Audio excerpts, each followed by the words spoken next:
Hilton brings you new ways to stay. With experiences that let you capture the glory days. Introducing the Graduate Hotels. Each inspired by local college towns, these stays are always original and never boring. Get in touch with traditions all across the country and enjoy a stay that's a class above the rest. Book at Graduate Hotels with Hilton Honors Points at Hilton.com. It's a win-win. Hilton, for the stay. Llévate más de lo que esperas todos los días con el nuevo McValue en McDonald's. Ahora puedes comprar uno y sumarle otro por $1. Así que cuando tu equipo favorito enfrente a sus rivales, enfrenta tus antojos con $5 Meal Deals. Y si estás corriendo para alcanzar el desayuno, corre al app para llevarte ofertas antes del cutoff. Tú decides, y con McValue, tu decisión siempre rinde más. Precios y participación pueden variar. BOGO $1 válido para un producto de igual o menor valor. Debe estar registrado en Rewards para ofertas en el app. The last thing you want to hear when you need your auto insurance most is a robot with countless irrelevant menu options. Which is why with USAA Auto Insurance, you'll get great service that is easy and reliable all at the touch of a button. Get a quote today. Restrictions apply. USAA. Welcome to another Finely Edged production for the Premier League Cricket Club. Connecting players and coaches, clubs and leagues, volunteers and supporters alike, you're in the right place for the best of the 33 ECB Premier Leagues and the 20 NCCA counties, bringing you the stories, the stats and the standout performances that make this game great.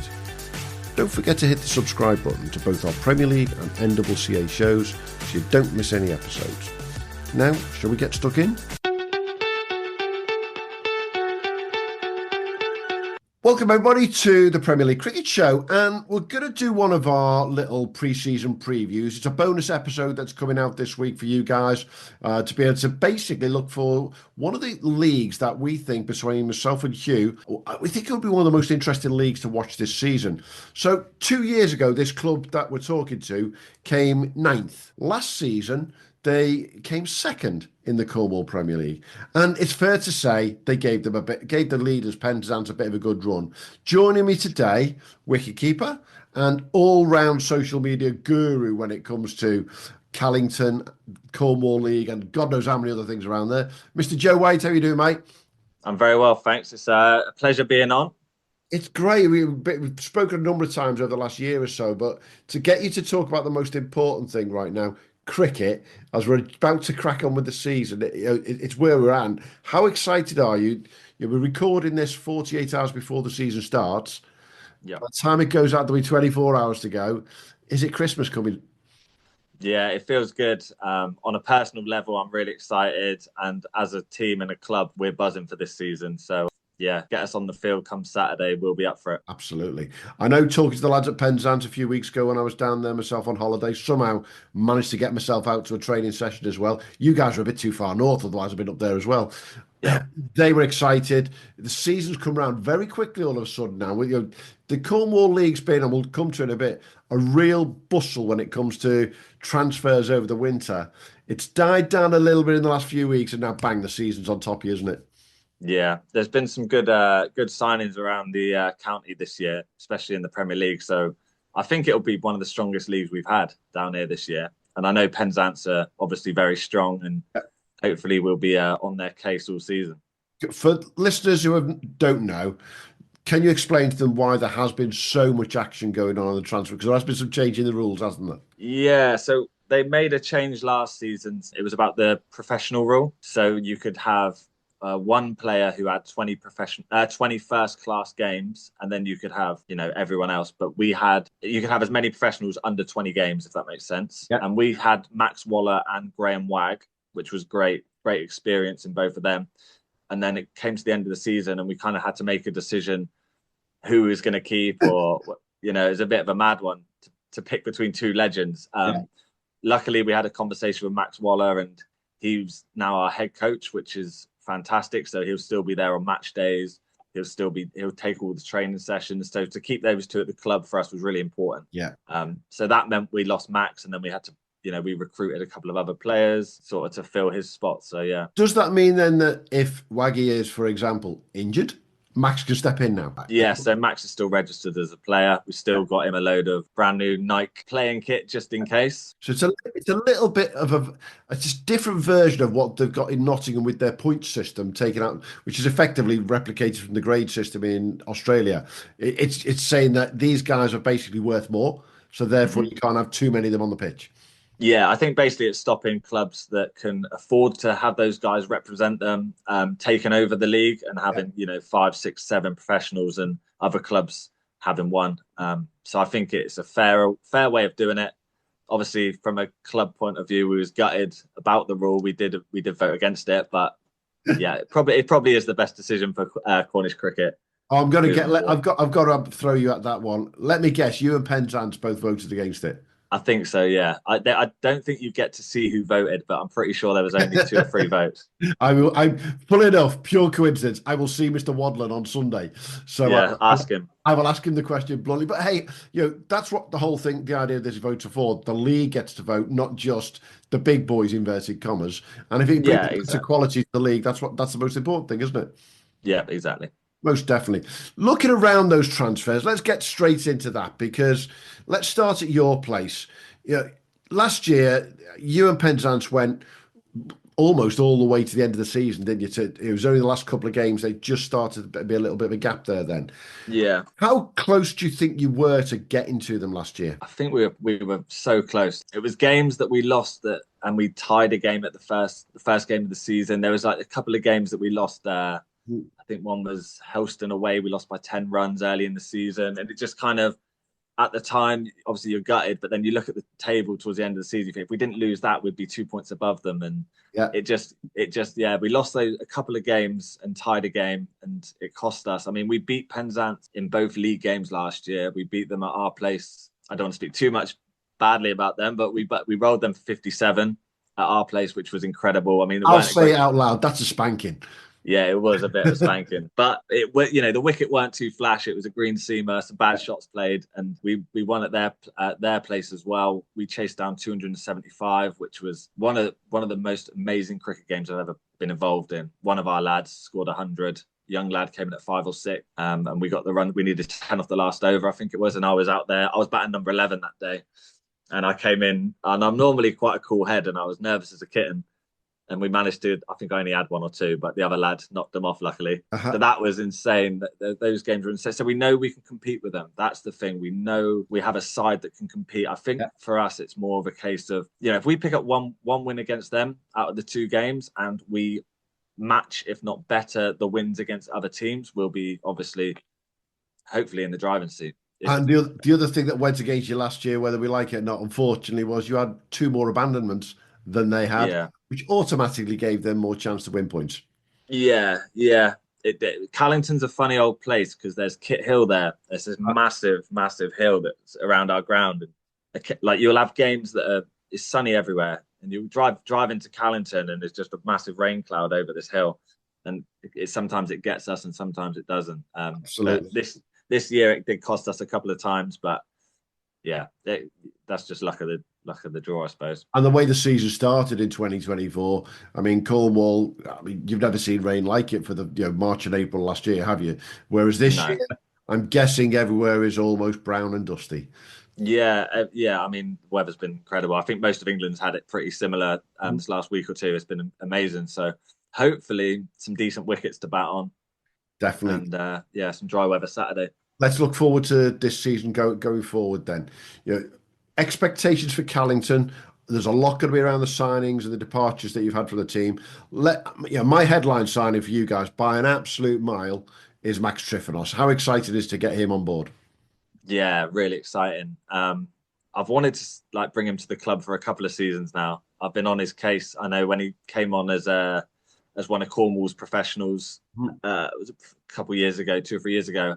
I love the way he plays. I love the way he bowls, bats. He's kind of like a really all-round cricketer that I think brings so much to the table. So to get him over the line was we were really, really happy. And I know there's a couple of other Cornish clubs that went in for him as well. So for him to choose us was a bit of an honour, really. And he's fitting really well with the boys so far over the pre-season. Definitely. And I'm sure you'll have seen the quality, in practice already that he's brought back from his winter in Australia, because he was on the Crick Exports week in, week out, it seemed. He went through Yeah, he actually he seems to be better bowling than batting sometimes, but I think his bowling went really well out there. Batting wise, not as good as his bowling in that winter, but yeah, he was bowling. I'm a bit of a badger, as a lot of people in Cornwall know, and I was up watching his live streams sometimes at 1 a.m. just watching him bowl. But yeah, he done really well, and really excited for him to join the boys for the league. And then, on the back of that one, I think, you guys made quite a thing of it on social media, and I get why you did this, making sure Mr. Graham Wagg stays with you guys, and he was that pro. And that's as big a signing as anything, isn't it? Yeah, Waggy's he's quality.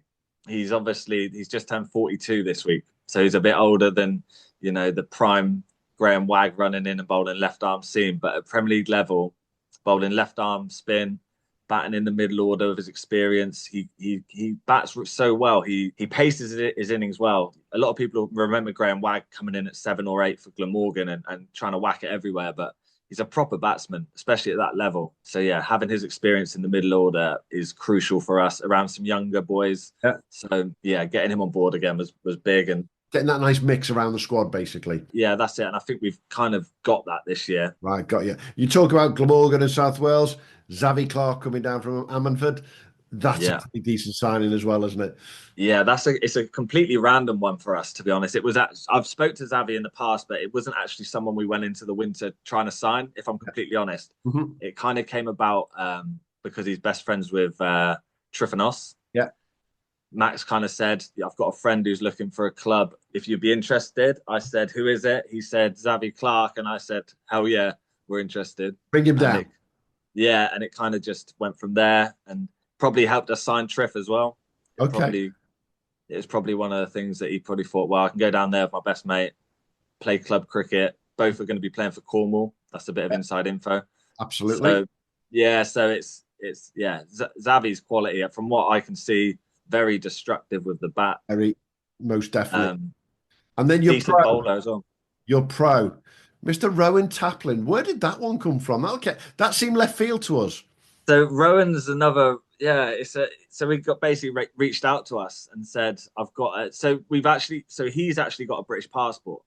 We've got Liam Lindsay, who's our official overseas. So Taplin is a passport holder from Cape Town. Reached out and said, I'm looking to come over to England. He's fresh out of like their sort of college school. Yeah. He's only just turned 19. And he was like, I want to come play cricket. Had a look at our socials. I think that kind of, being a young man, sort of helped him think that looks like a club I want to play for. You had a look at him on YouTube.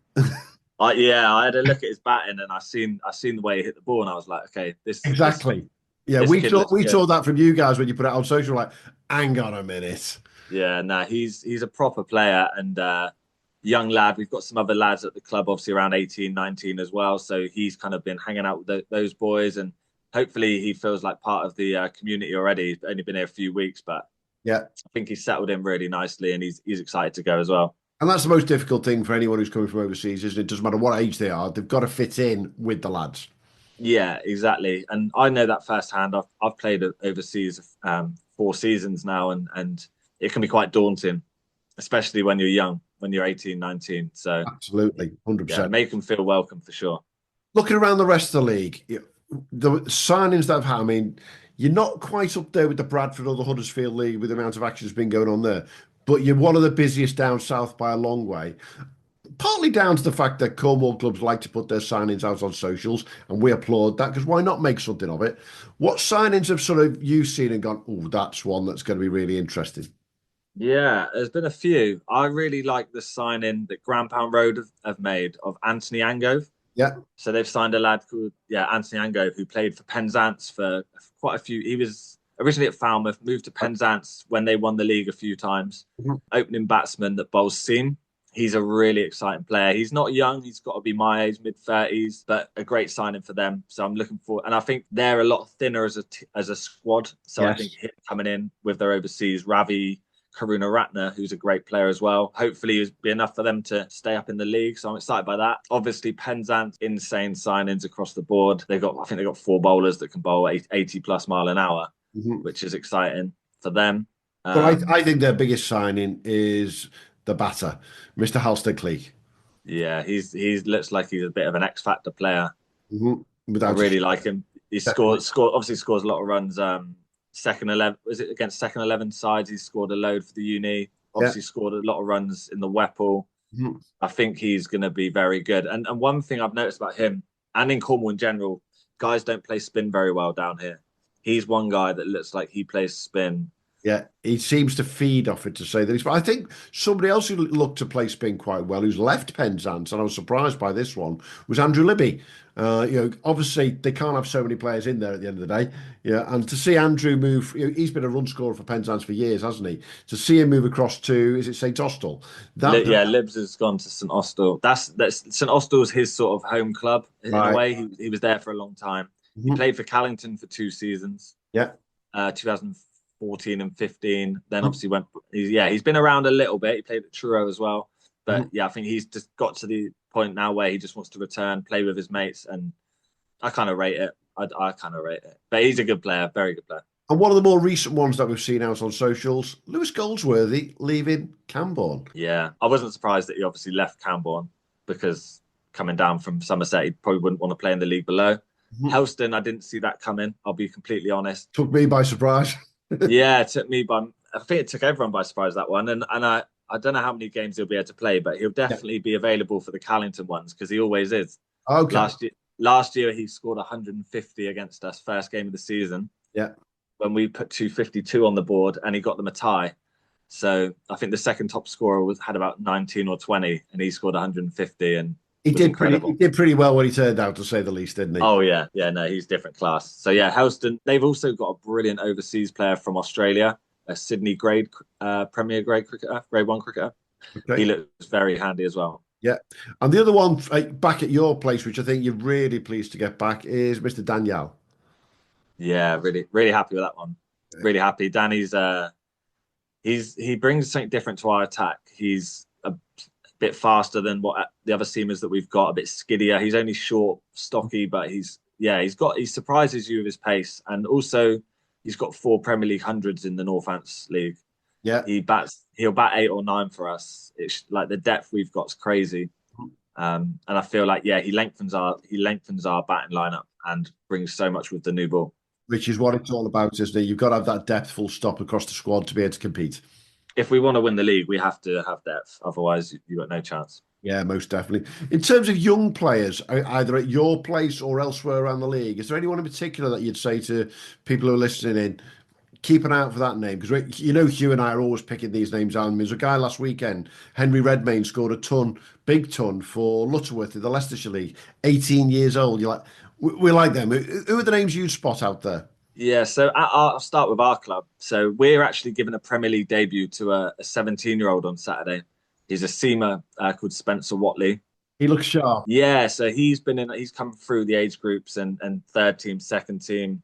And he wasn't really on our radar as such to start in the ones this year at all. He was kind of get him opening the bowl and in the twos and let him take wickets sort of thing. And we brought him in for the pre-season game last week. And he bowled 6 overs, 3 for 18, bowled really, really well. He's got a lovely action. He's fairly sharp, swings it. I'm making him sound like Jimmy Anderson, but for 17, he's very good. I don't think that Jimmy Anderson way of looking at it is a bad one, because the one thing I thought when I saw his video, he's got a very repeatable action. Yeah, like speaking to Waggy and Max Waller, obviously Waggy more so in the seamer front of things. He was like, that action is very good. Yeah. He said you can do a lot with that. So we're going to it's a chucking him in at the deep end a little bit, but we have so many bowling options in that side. We're not relying on him to rip through Warrington on Saturday. Like, we've got enough around him that, if he bowls 2-3 overs, then great. Yeah, and it's getting that experience. At some point, they've got to get that Premier League experience. Yeah, and aside from him, we've also got another young seamer called Ben Alford, who's fantastic. He's 18. He's played for the first team maybe 15 times over the last few years. I think he made his debut at 15 or 16. So he's in the twos this week, but he'll be one we're looking at to open the bowling for us for years to come. James Brenton is another young batsman who's 18. We've got 5 in the Cornwall under 18 squad floating around our second team, first team, third team. So That's a strong bunch, isn't it, straight away? Yeah, we're in a good spot with our youngsters at the moment. Yeah, and that takes time to get to that stage. What about around the rest of the league? Is there anyone in particular that you can pick up for the last year or two where you've gone, hang on, we're going to keep an eye on this one? Yeah, the one I really like is at St Austell. He's called Ben Sleeman. So Ben Sleeman's he's in their first team at the moment. He made his Somerset second 11 debut last year at 16. Okay. A seamer that can bat. Really, really like him. I think he's going to be great. He comes from that Thomas Rue bunch of players, and there's a real age group there at Somerset who are. Yeah, I think they've got one of the youngest second 11s out there at the moment. So yeah, I do enjoy watching Somerset second 11's MV play highlights. Exactly. They got a good team. They got a very good team. But he's probably the one I would say I'm excited to watch at the moment. I can't think of too many others at them floating around. Well, I think when you look at the amount of transfers also that have gone on in the league, without making this sound a negative, sometimes does push some of the younger players down because players are being moved around and brought in. Not a bad thing because you're not going to all change 11 players week in, week out anyway. Yeah. But the structuring of Cornwall cricket and structuring of clubs generally, from what I've seen, is just strong through the junior levels, isn't it? Yeah, no, it is. What about from other clubs? If I was to put you on the spot and say, name a batter from the other clubs that you'd love to sign. Which club or any club? Any club. Who would you? If Callington had, let's say, Triff, Xavi, and Waggy are all injured one weekend, or out for the season for whatever reason. If you could go out there and say, I want to sign someone, who would it be? God, it's a tough question. That. I mean, I don't want to be too obvious and go for someone like Brad Wadlin. Obviously, someone like Brad Wadlin, you'd love to have at your club. I'm thinking someone who's I don't know. I feel on the spot with that one. That's the whole point of these things. Yeah, I like it. I like it. I like the pressure, but I'm not sure who I'd honestly choose. There's quite a few that I like. Well, you'd take Halstead Cleek instead of Triffidos, wouldn't you, if needs be? Oh yeah, he'd be a nice replacement. I'd take Triff over him though. I would still take Triff over him. Good answer. But yeah, I would take him. Let me ask you the other side there. What about bowlers? Is there a bowler out there that you've gone, I wish we could get him? Yeah, I've one bowler that played for us. He only played one season when we got relegated in 2017, I think. It was Tom Dinnis from Penzance. He's local to Callington. He lives 10 minutes from the club. Right. I would love to bring him back one day. I feel like obviously with the rivalry of Callington and Penzance, it probably couldn't happen at the minute. But yeah, love Dinnis. He's a great guy and a good bowler. Another bowler who I rate so highly is at Weybridge. It's called Matt Lawrence. Yes. He's an excellent guy, like very funny, good guy. Bowls left arm spin. He's tall. He's awkward. He doesn't go for many. I'd say he's very good. Yeah. And if one of the biggest friends of our show was to pick the phone up and say, I need a game, would you sign Tommy Sturgis? Yeah, I'd sign Tommy. I would sign Tommy. But you know what? I would have. The thing is, I've got these young boys like coming through, Ben Alford and Spencer Watley. As much as I would love to sign Tommy Sturgis, like those two young lads are going to be very, very good level cricketers. And I feel like if you sign too many, so if you've got Danny, Ben Ellis, Tommy Sturgis as free seamers, I don't want to freeze out these youngsters because I believe they're going to be mainstays for the club for years. Absolutely. There's a bit of a tongue-in-cheek question because Tommy's been really... No, I would obviously take Tommy Sturgis in the side, yeah. Absolutely. So if you're listening, Mr. Sturgis, which I know you will be, there you go. You still got a home down, although he's bound to want to go to Helston. There's no two ways about it. He's going to go down that way, isn't he, to say the least. Yeah. Well, who knows where he'll go. He's busy coaching. He's busy doing a lot of other stuff at the moment. Good luck to him, definitely. Looking outside of the top two, shall I call it, from last year, you got yourselves at Penzance.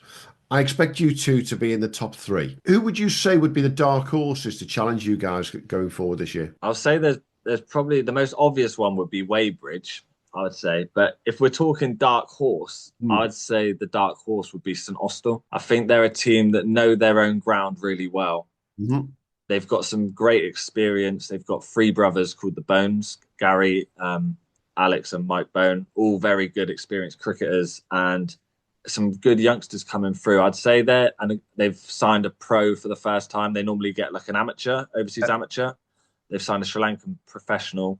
I would say they're a team that, and obviously Andy Libby. So I would say with what they've added and what they already have, I think they're going to be right up there. And I think they'll surprise a lot of people. Hopefully not us, but I think they'll surprise Yeah, a lot of teams. Absolutely. And yeah, the quick questions we like to ask everyone. One name off the top of your head. Who's going to be the top run scorer in the league? Liam Lindsay, Who's going to be the top wicket taker? Ben Ellis. Okay. Both of those were for obviously our players, and they were both top last year. And I can't look past them again. I think they're both quality. I've got to ask you, and are you going to bat more than 10 times that you did last year? Hopefully not. Unless I drop down to the second team, probably not. No, I don't. For me, I would say for the balance of the team, me batting sort of 9, 10-ish, 8, 9, 10 is good for us. It gives us obviously more depth, and I'm happy just being involved. Absolutely. I'm getting on these days, so I'm happy just being involved and being Oh, part of it. you're more than involved because you're behind the stumps, so you're involved all the time in that side of it. It was just one of those strange little anomalies when I looked up before we started recording. It was like, bloody hell, he only batted 10 times last year, but you still averaged 30. You Still know, average fair. You were going on there to look at my stats, and you were going to come on and be like, "This guy scored all these right now. This guy no, was just involved." And absolutely. Do you know yeah, what? You've done the job, though. That's the more important thing. And as a wicketkeeper, we all know that whether we like it or not, you're all bloody important, aren't you? yeah, no, I'd like to say so. To say the least, definitely. What about a bold prediction, Joe? Have you got you've said St Austell, could make ground this year. Is there anything else that'll happen in the league this year? You think that could be really quite interesting? I think I think that there's going to be a ton of upsets this year. I think I can see Penzance losing to teams that they should absolutely hammer. I could hopefully not us, but it could happen. I think that every team has got match winners in it. Yeah. I genuinely think that there's match winners across the board in that league, in all teams. Mhm. So you can't write anyone off, especially in Cornwall. You don't, we don't produce the best pitches.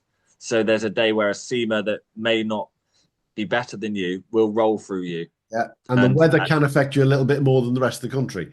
yeah, and I'm excited. I'm excited to see like a few upsets along the way, and hopefully it keeps the league looking interesting. I think it's very good when there's a lot to play for in the league. I feel like when it gets a bit stagnant with one team running away with it, which has happened for a while, Yeah. it's boring. No one cares. People lose Absolutely. interest in the league. Absolutely. It's one of the things we go on about on the show regularly about the fact that that you've got some of these leagues that two or three clubs are running away with it year in, year out. Mm. What about the rest? I advocate a more regional approach. Bit more difficult down in Cornwall and Devon because you'd have to travel a lot bloody further. But Mm. I'll always argue the toss with people and say they travel 2 hours on a weekend in the East Anglia League. They don't think twice about doing 2 hours. So It would be cool if it was like the football, like you see Truro City going up and playing against all the teams and stuff like that. And that is the way forward. But you find with cricket, I don't know what it is, but people just can't be bothered to travel. It's like just yeah, you just Well, listen to our friend Mr. Matt Taft from Crickex, and look what happened to them last week when they were driving from Blackpool to Carlisle, and the van with the bags broke down, and it was a 3.5 hour drive in the end to get there. And I think it was no way. 17 minutes before the start of the game, they were basically getting ready. At least they made it on time. I hope they won. They did win that one, definitely without a shadow. What about in the cups this year? What are you fancying in the cups this year? Yeah, so we won the Hawkey Cup, the T20. So that's like the East Division of the Premier League clubs, and won that. It was great. We had a good run. It's not a load of games. It's a straight knockout from sort of last 16 quarterfinals, semi-final, and we went on a good run. Won that. So our aim is to win that again. I think we've got Warrington in the first game. Warrington are a good team. We're also playing them on Saturday. They're a good team with some experienced guys, and I still back us to beat them. Like, yeah, I back us to beat them, but it's a tough game. And it suits you, the T20. I would say it probably suits us more than 50 overs. Yeah. I think we've got a decent 50 over team, but I think T20 side, I think we're really, really good. Yeah. Are Um, you guys in the Nationals this year for T20? no, so we would have been if we had beaten Penzance in the overall final. So we won our side. Penzance won theirs. We played it. It's called the Edwards Cup. Yeah. Last year, and they, to be fair, gave us a bit of a hide-in. Yeah, I asked that question quite openly, and I don't mind listeners realising why ask it is because every bloody league qualifies for the Nationals differently, and why can't we have one simple route through? Is that how it works? Wait, no, actually, what happens is so they won their side and they were in the Nationals last year. Right. When that Edwards Cup final happens this year, the winners will play the one this year at the end of the season. Even more complex. Yeah. So we've still got a chance to be in it, but we have to be the overall T20 winners, which we would love to. We spoke about it at length, and that would be world class if we got onto that stage. And I feel like we're starting to make noise on social media, but I want people to really see us. And I feel like if we went and played in those tournaments with our strongest side, we could match a lot of teams. Absolutely. I'm sure there's a lot of clubs in Cornwall that, the top end clubs could do that. And I've seen, some of the action last year without a shadow. What about the season ahead then? We're almost coming to the end of this recording. What are you most excited about getting going tomorrow? Personally, I'm really excited. The one thing I like what we've done this year is we've got so many minor counties, 2 ex-professionals. We've got so much experience around the team. And I'm just excited to see the boys learn off them and improve. I want to see our youngsters coming on, and it's not, yes, I want to win the league, yes, I want to win the cups, but I also want to see progression as a club. And for me, that's what really gets me excited. So hopefully, just see the boys improve tons and win loads of games of cricket throughout the club, not just our first team. That's kind of, for me, where I see it. Definitely. And finally, Joe, it would be remiss of me not to mention something that me and you talked about off air as well. You have a little company of your own, Whitefoot Productions, social media, marketing, all of that stuff. But of very personal value to you is, and I'd say to anyone, follow Whitefoot Productions on TikTok and the story that Joe is putting out there with his dad. Now, everyone who knows me knows that I've been a big supporter of Runs for Research in the past. What Jake's done up there for awareness when it comes to dementia, Alzheimer's and that.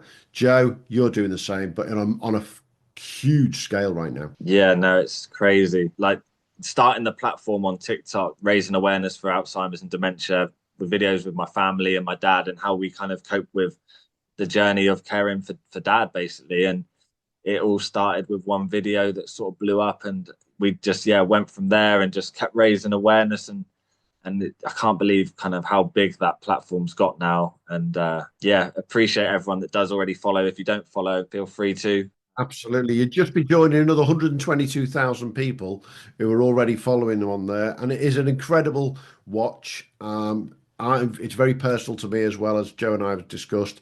It's an incredible watch, but it's just having that bravery of the family to make it all aware. I know somebody's going to say something stupid out there because they always bloody do. But you started this when your dad, you asked him all those years ago, do you mind? He went, of course, don't bloody mind, get on with it. Yes. Yeah. When Dad was first diagnosed 5 years ago, we had a conversation because I was doing social media, and I said we should document, not thinking I would do it as much as we do, Absolutely. Thinking, we should document it a little bit. And sort of see the progression the moment it is giving your family therefore are just big tick. It gives having the videos there of me and my dad means so much to me and my family, and also the help it's given me when you feel alone. You can turn to, it sounds a bit lame to some people, but turning to your phone and reading comments and people messaging me with support and stuff, it does mean a lot. And it means the world to me. That brilliant.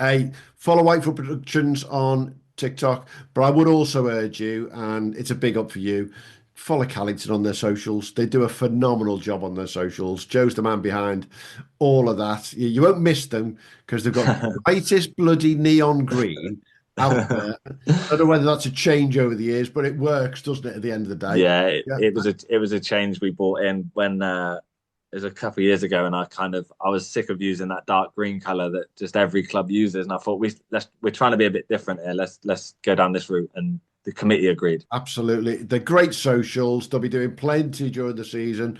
Joe will be possibly the busiest man in Cornwall, but he's a cricketer at the end of the day. He's a Premier League cricketer. He's a wicketkeeper who I hope breaks 5,000 runs on his play cricket this year. Just needs to bat a bit more, maybe. But if you're not batting, as you say, Joe, the lads up top are doing the job. Exactly. It means we're doing something right if I can sit with my feet up. Absolutely. Look forward to following during the season, mate. Go well. Thank you, mate. The Cornwall League will be one that me and Hugh can't wait to start. Yeah. We've had some of our favourite leagues up and running already, but the Cornwall League last year was an absolute doozy. It should be a cracker this year with everything that's been going on. Yeah. No, thanks for having me on. I appreciate it. Absolute pleasure, mate. All the best. Cheers, mate.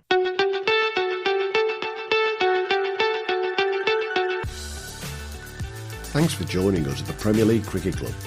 We'll be back soon with more from the world of Premier League and NWCA cricket. But in the meantime, don't forget to subscribe, leave us a review and follow us wherever you get your socials. Or maybe check out our website, premierleaguecricket.co.uk, to stay updated. Until next time, have a good one.